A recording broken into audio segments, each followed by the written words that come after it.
Hello, Louisville. Guess who's coming to dinner?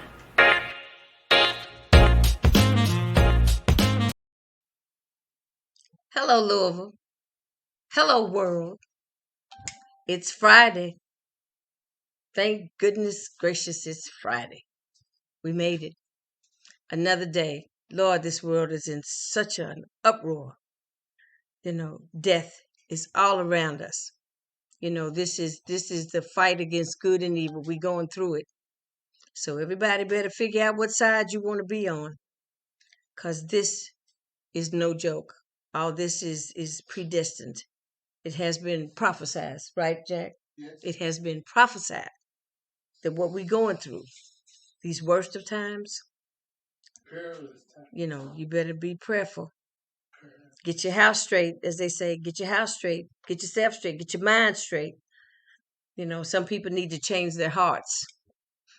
Guess who's coming to dinner is a show about racism and racist policies and trying to find solutions. And it's also about uplifting our community. So I have a range of guests from people that run programs that are doing wonderful things that we don't hear from a lot. I try to bring you the unsung. And today I'm bringing you the up and coming and get out the way. Watch out. Ladies and gentlemen, let me introduce to you my guest today. She is Kentucky's newest. She may be the first poet laureate. Her name is Miss Crystal Wilkinson. Welcome. Thank you. It's good to be here with you.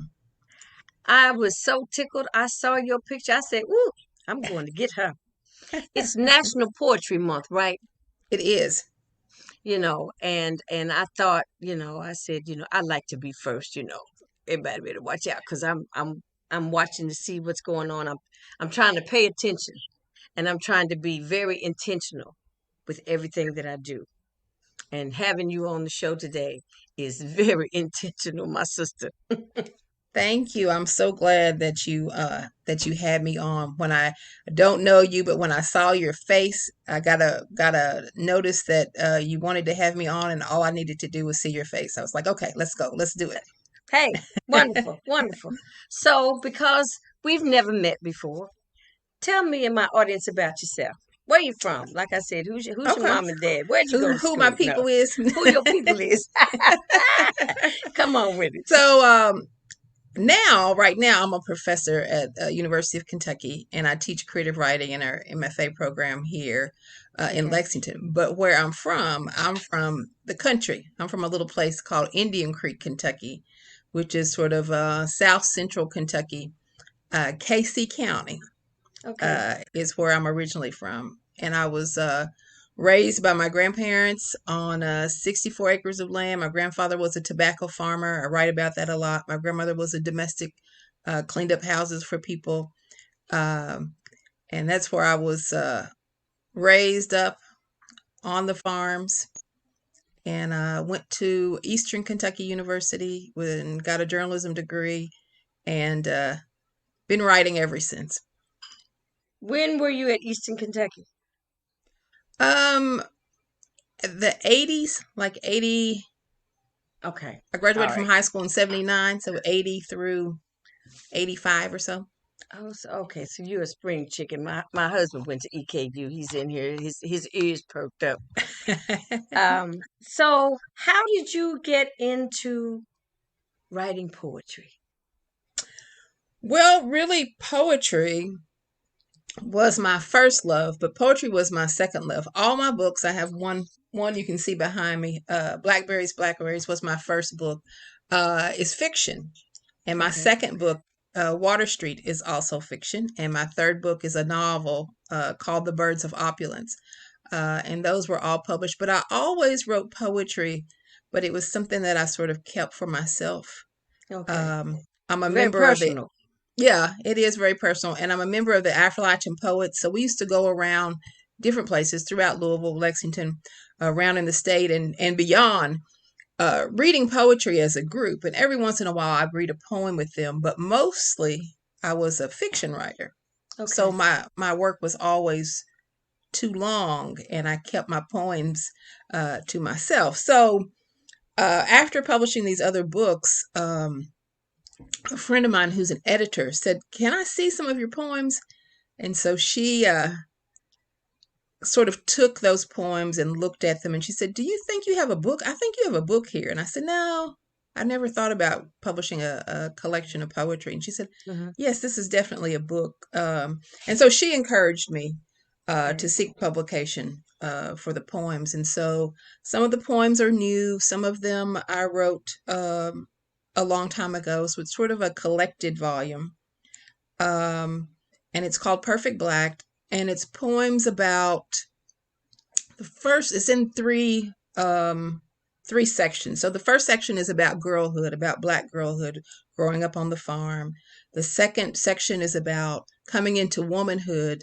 And the third section is about a growing consciousness, a social and political consciousness. Okay.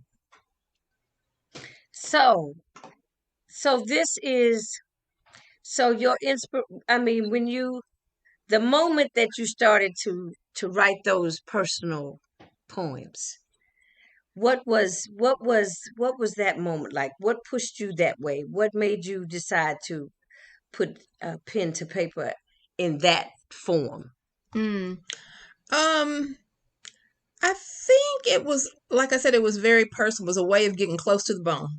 Because in fiction, I write fiction, and there's always a thread of truth through the short stories or through the novel. There's Hmm. there's something weaving through there that I believe in, or something that really happened in real life, but it's not sort of laid bare.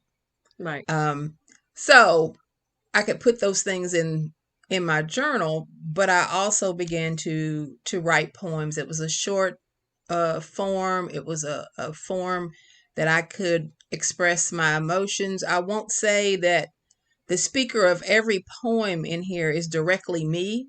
Sometimes I take on the persona of my grandparents, of my Okay. grandfather.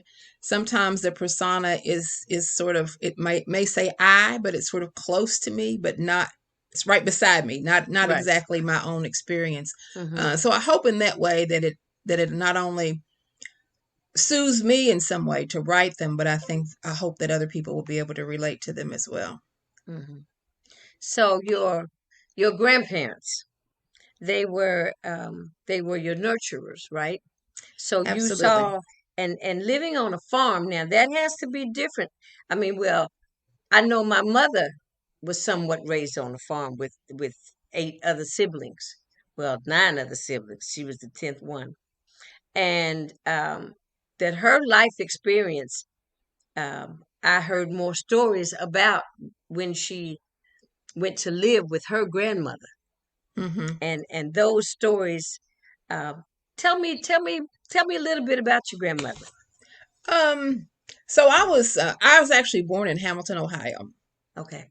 And my mother got sick, and you know how country, well, they can be country or city, how Right. black people are. They're like, okay, we got to go get our baby. She's Right. sick, and she has a baby.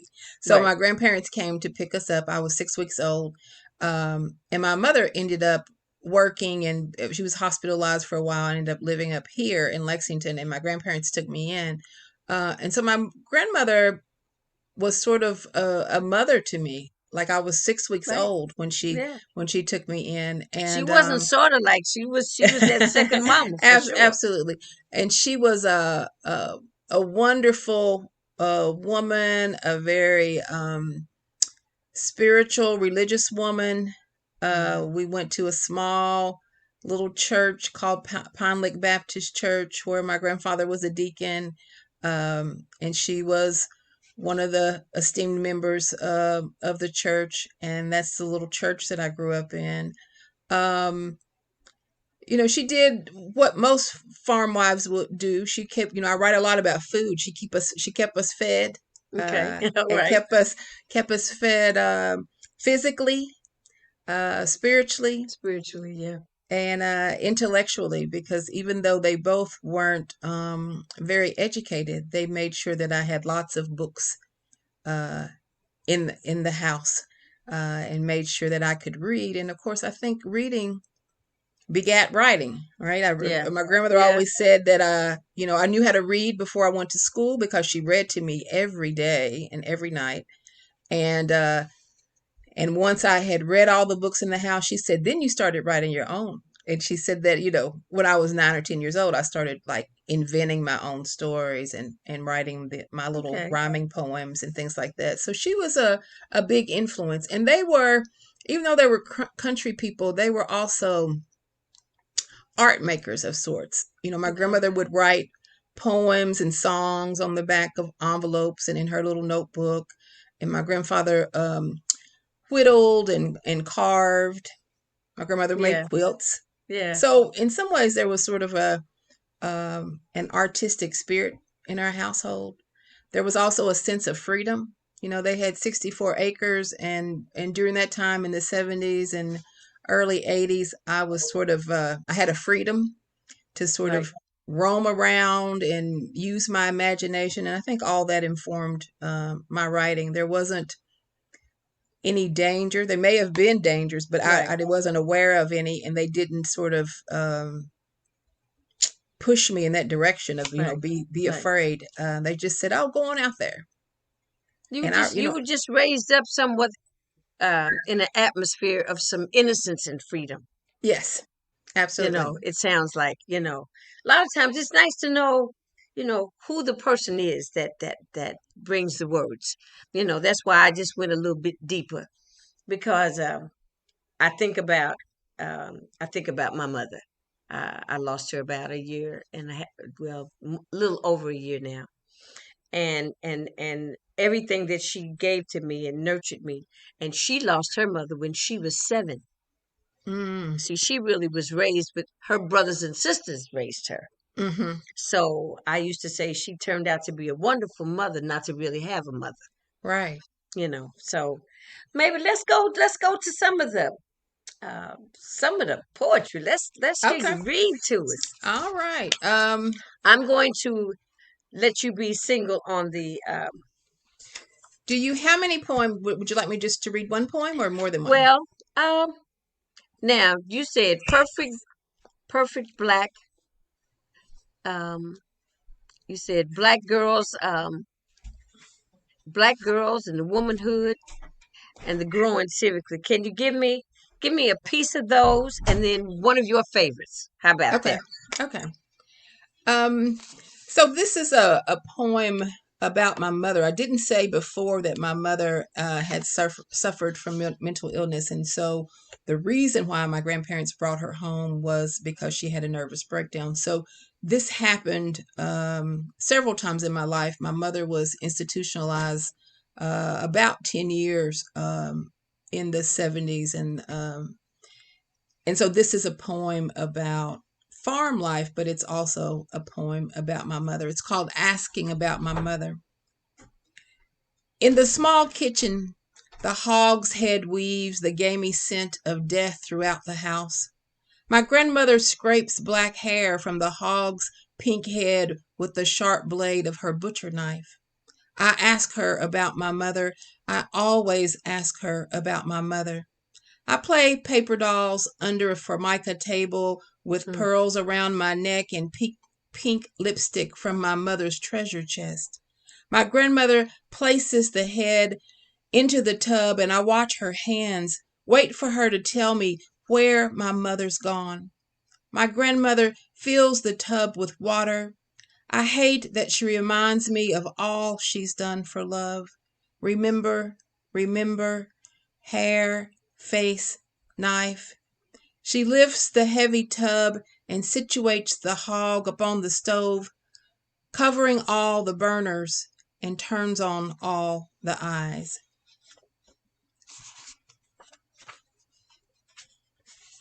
And so, my grandfather, I don't know if you or your viewers know what a water witch is. So, my grandfather was a water witch. You ever a heard of a water water witch? witch? Yeah. No, I don't know So, what a you water may witch know is. the word dowser. You ever heard of a dowser? Girl, no. so so a water witch or a dowser was the man, usually a man in the community, where somebody would say, out in the country there's no city water, So they'd have to build cisterns and wells. In wells, right. So he would take um, a branch off of a tree. There was a certain kind of tree. I don't remember if it was apple or peach. And so he would walk somebody's land. People used to pay him to do this. He'd walk the land, and then wherever that stick would start moving and turn down, he had the gift, and he would say, well, Okay. dig right here. This Right. is Okay. where the water is. And so that people would dig, and that's where the water would be. And they would build their cistern or build their well, and they'd have water there. Um, and old time people also did things like, he used to do things like remove warts for people and all kinds of little things, like tell people like how many snows he predicted that we were going to have for winter. Um, so all of that is He sort of, had a gift. yeah, he had a gift, and all of He had that a was gift. sort of under that banner. But like I said, my grandfather had a third grade education, and I always got in trouble.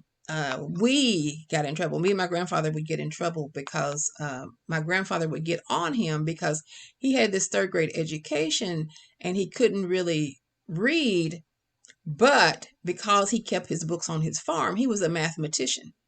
Ah, And so I would say, Granddaddy, what's this? I'd read the problem out loud and he would give me the answer. So I'd write the answer down, but I wouldn't have the know how rest of you the got project, to it. wouldn't know how I got to it. So Right. me and my grandfather were always in trouble. So this is, I have a series of poems in this book that I write from his voice. And this one is called The Water Witch on Reading. Oh, I cipher pretty good. And can't no white man cheat me on my crops or own my change at the feed store. I'm known around these parts for being able to remove a wart with a bean. I'm the one they come to when they want their well witched, and now everybody around here asks me how many snows we're going to have come winter, or when they need to pull a baby from a mama's tit. Man from way off stopped here once for me to teach him how to make sorghum. I've been but learning all my life. I can read a map, can read a man's eyes and see if he's truthful. I can level a girder by sight. I can read the tremble in a cow's gut, a man's footprints in the mud. I can read a man's heart to see if he's right with the Lord, though it ain't my place to say. I can read time by my own shadow. I can read the corner of Christine's red mouth and tell if she's mad at me. Only thing I can't read is words. Wow. So my I grandfather I was a like very that one. religious. Thank you. He was a Oh, very I religious really like man. that. I can see him. Yeah, yeah. He was. I try to capture him, sort of in his moment. Hmm. Um, and he was a very wise man. Sometimes now we think that wisdom is even though I'm in education, we think that wisdom is only tied to education. Right. No, it's But not. but our old people were wise no matter what level of education they had. Right. Well, they used to say you had book sense and you had common sense, Mm-hmm. and then you also had mother wit. Yes. That's I think maybe I know for sure black women have mother wit. Oh, I'm not yes. sure about white women, but they probably do. It's just it's that right that feeling right in the pit Oh, yeah. of your core that you know whether you should or you should not, whether it's good or whether it's bad. Just like you said, your granddaddy said he knew whether somebody was a no count scoundrel or but it wasn't for him to say, huh? Right. Right. Wasn't for I him to like say. that. He said that all the time. And it's like, is this a good person? He'd say, ain't my, that's the Lord's decision. That's not for me to Yeah, say. yeah. But either they can't come around here no more, or Right. he's welcome for dinner. Right. One of the Right. two. And so those were two of your favorites. Those were two of my favorites. I thought I would read. Those were the ones that are sort of a lot of these pay a sort of homage to my grandparents, but I thought I would read one of the ones that eh, is more about what's going on today. This one's called Wonderful. Black Body. Okay. My black body is a boulder, a stop sign. Sometimes I think my body is graceful, a song of freedom. Sometimes I think it is something that every eye casts away. I must concentrate if I want to fit inside small places, slip into the eye of America's needle. Twice last week I went without eating, filling up on self loathing and discontent, only to give in to a slice of pound cake and a bowl of ice cream. To stay awake, I drink a glass of tea and watch the flawed reality of television housewives.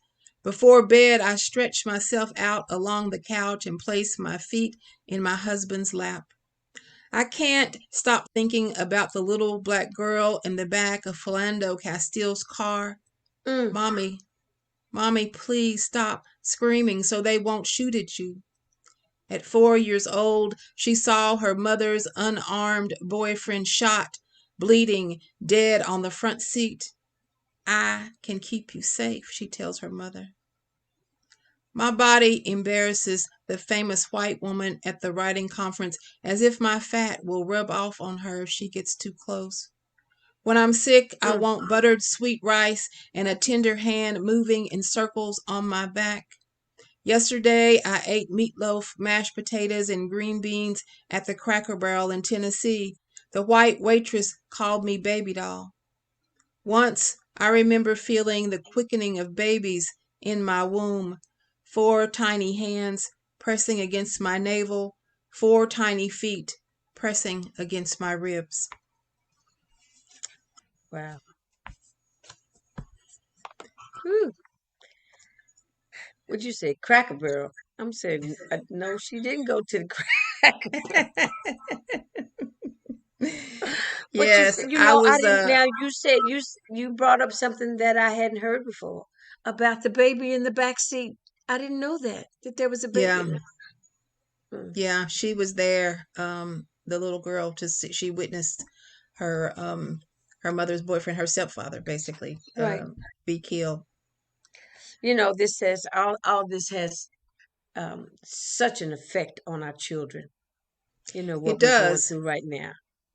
It It's does. And that poem sounds a little jumbled, but I was trying to make a point about the black woman's body and um and sort of body positivity as a big woman, but also about the body of Philando Castile and right. what his stepdaughter was saying to her mother, trying to protect her mother. And then I made the turn. I have a set of twins, so I made the turn to think about my own body as a nurturing place for children. Right. Because we have to, and sometimes, like this week, it seems impossible, right? It seems impossible for us to be able to protect our children when we see what's happened in the Right. community. And plus, you know, the I have um I have that feeling in my pit of in the core of my body right now that if things don't turn right, you know, we're looking at this country going ballistic. You know, we see all these mass shootings, but that's nothing compared to the rage that is stirring in the souls of black men and women right now. There's Oh, nothing because absolutely. you know because we're thinking about how do you protect your child. Right.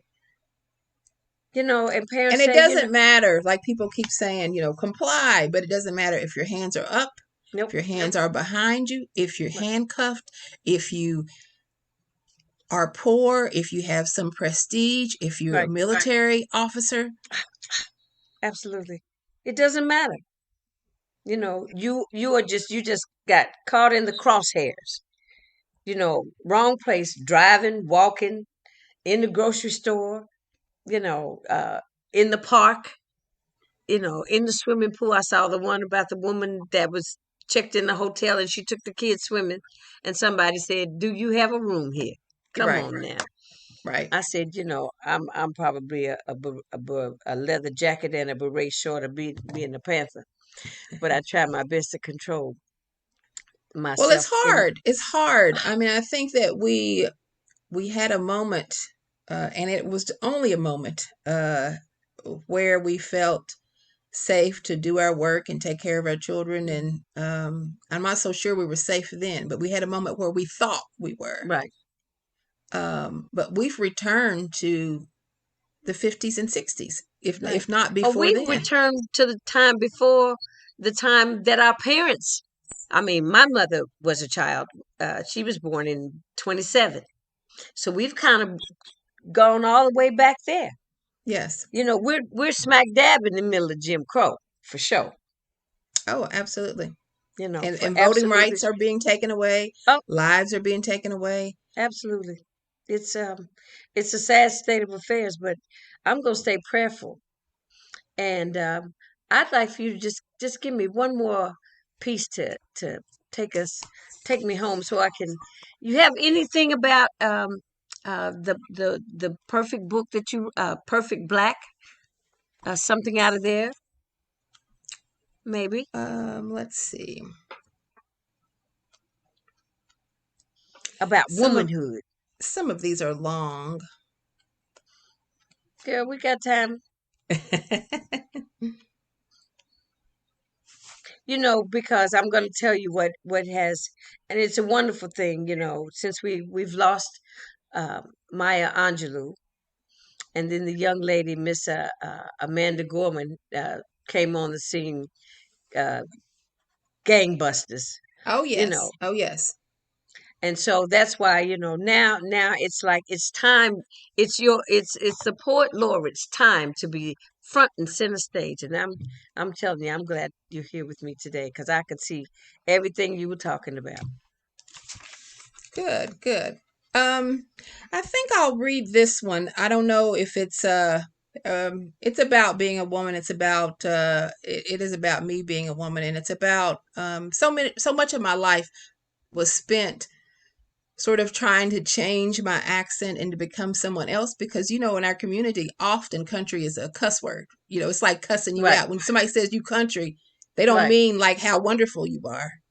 They right, mean they mean right. that you're When they used to backwards in say I some way. was from Kentucky, they say you country. I say I beg your pardon. I was born in the city. Right. So this is called terrain. Terrain. Terrain. Okay. The map of me can't be all hills and mountains, even though I've been country all my life. The twang in my voice has moved downhill to the flatland a time or two.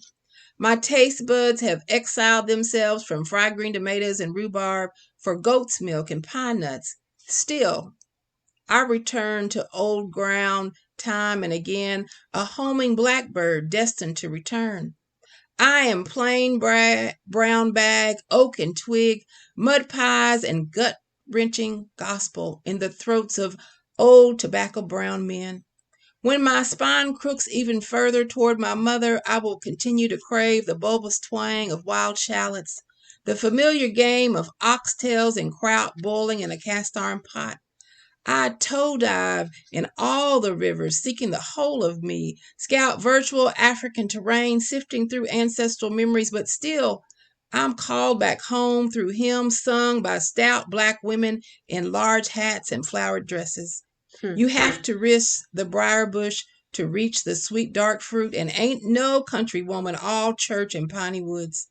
There is pluck and cayenne pepper. There is juke joint gyrations in the young'un bearing girth of this belly and these supple hips. All roads lead me back across the waters of blood and breast milk, from ocean to river to lake to the creek to the branch and stream, back to the sweet rain to the cold water in the glass I drink when I thirst to know where I belong. Wow. You are fabulous, darling. Thank you. You are absolutely fabulous. Your work has um it's a let me put my arms around you and tell you a story. You know what I'm saying? It's kind of nice hug. Your portrait has a very warming and it's kind of piercing, but it draws a picture. Now I've never had anyone to read poetry to me before. Oh, I'm so glad I got to do it. And when you say that, I mean, you've got it right on because I'm a storyteller first. I'm, Okay. I'm a fiction writer first. And Okay. part of being poet laureate is being sort of a person of letters, a woman of letters. And I'm very excited to be the first Black woman poet laureate for our state. Okay. Frank Wonderful. Walker was the first Black man, Who and now was I'm it? the first Black one. Frank X. Walker. Frank X. Walker. Okay. Yeah, he was the first Black man to be poet laureate for the state, and now I'm the first Black woman. So I'm very proud of that, and I want these 2 years to not really be about me. Like I'll read my work, but I want to promote other Kentucky writers and other Kentucky poets, Okay. um, and that's what So I'll be so doing. what being a poet laureate, you travel the state, you um uh what do? You have a mission or an Yeah, assignment sort of. that you carry out? Yeah, I mean, my platform I've decided will be just that. Hold on, we have a lot of authors and poets and storytellers uh, in the state, and we only see a handful of them. So part of my mission will be to find those other writers and bring them forth. I want to do a podcast similar to yours where I have nothing but writers come on. I want to do young writers. Like I know that Kentucky has some Miss Gormans among it, and I want to find them. I want to do young people. I want to do some readings by elderly people Right. and interview them on my show. I'll be going to schools, to libraries, and because of my own interests, I want to cover to cover us, and I Right. want to cover other cultures as well to sort of show the world. You know, when you go somewhere and you say you're from Kentucky, and they're like, "Oh, there's Black people in Kentucky."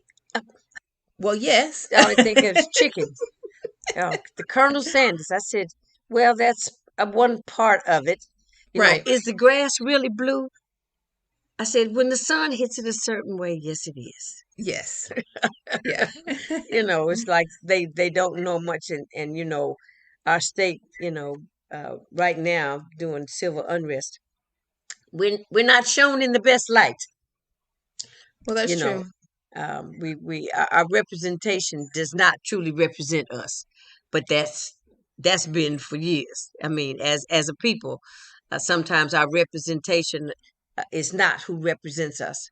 Because Well, like they that's say, true. But I think we have a lot of people in this state that are doing good work and absolutely. making good trouble. Making girl, hush up. You said it to your mouth to my ears, to the Lord's ears.